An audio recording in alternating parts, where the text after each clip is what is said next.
Have you ever just wanted a secret weapon to win any debate? I don't mean by talking louder, but with pure, undeniable logic.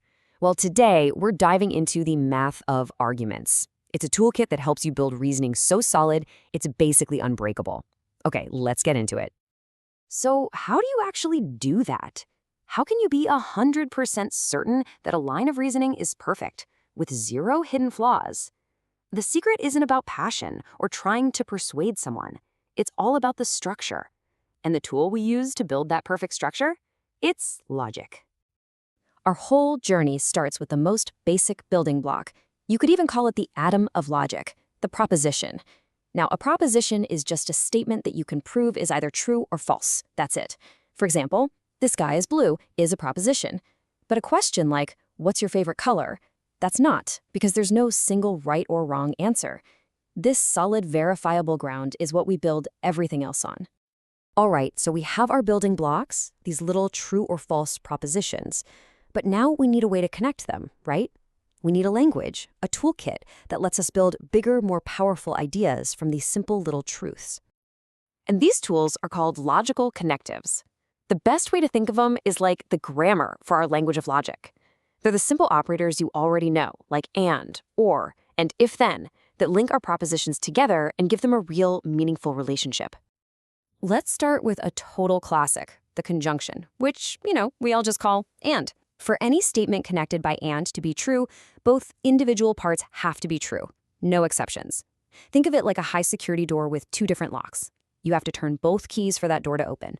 If you only turn one key, or none at all, that door is staying shut. Simple as that.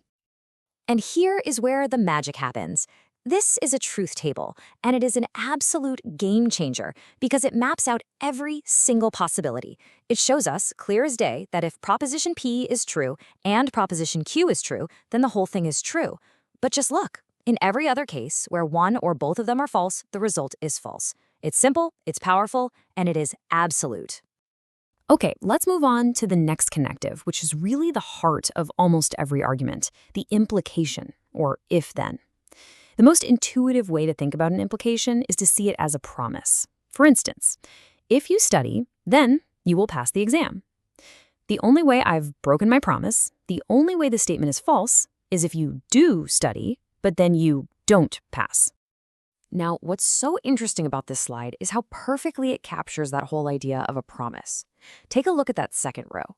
The first part is true, but the second is false. That's the broken promise. That is the one and only time the implication is false. And honestly, this is the part that trips people up. Look at the last two rows. If you don't study, I haven't broken my promise, whether you pass or you fail, right? The condition wasn't met, so my promise is still intact. The only way I've lied is if you did study and you still failed. All right, so we have our parts, the propositions, and we have our tools, the connectives. Now it's time to put them all together. We are going to build what I like to call a truth machine, a completely bulletproof method for analyzing any complex argument, no matter how tangled up it seems. And our machine is the truth table. Now, I know it might look intimidating at first, but it's really just a simple three-step process. First, you break the argument down into its basic propositions, P, Q, and so on. Second, you map out a row for every single combination of true and false. And third, this is the magic part. You evaluate the whole statement one piece at a time, working from the inside out. So let's put our new machine to the test with this statement. If P and Q are true, then P is true. Okay, first we list all the possibilities for P and Q. Next, we solve what's inside the parentheses, P and Q. We already know from our last slide that this is only true when both P and Q are true. Now for the final step. We use that result to evaluate the if-then promise. So is there any row where that promise is broken? Any row where the first part is true, but the second part is false? Nope, it never happens.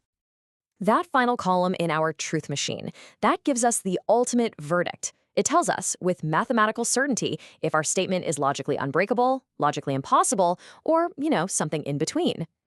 So here's the bottom line. If that final column is all true, just like the one we built, the statement is a tautology. That means it's a universal mathematical truth. It is logically unbreakable. The total opposite is a contradiction, a statement whose final column is all false. It's just logically impossible, kind of like saying it is raining and it is not raining at the exact same time. And this right here is the formal definition. See, a tautology's truth doesn't depend on the facts of its parts, but on its pure logical structure. It's true by its very design, and that is the bedrock of a perfectly valid argument.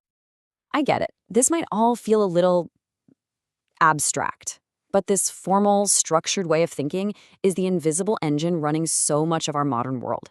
And understanding it is, well, it's kind of a superpower.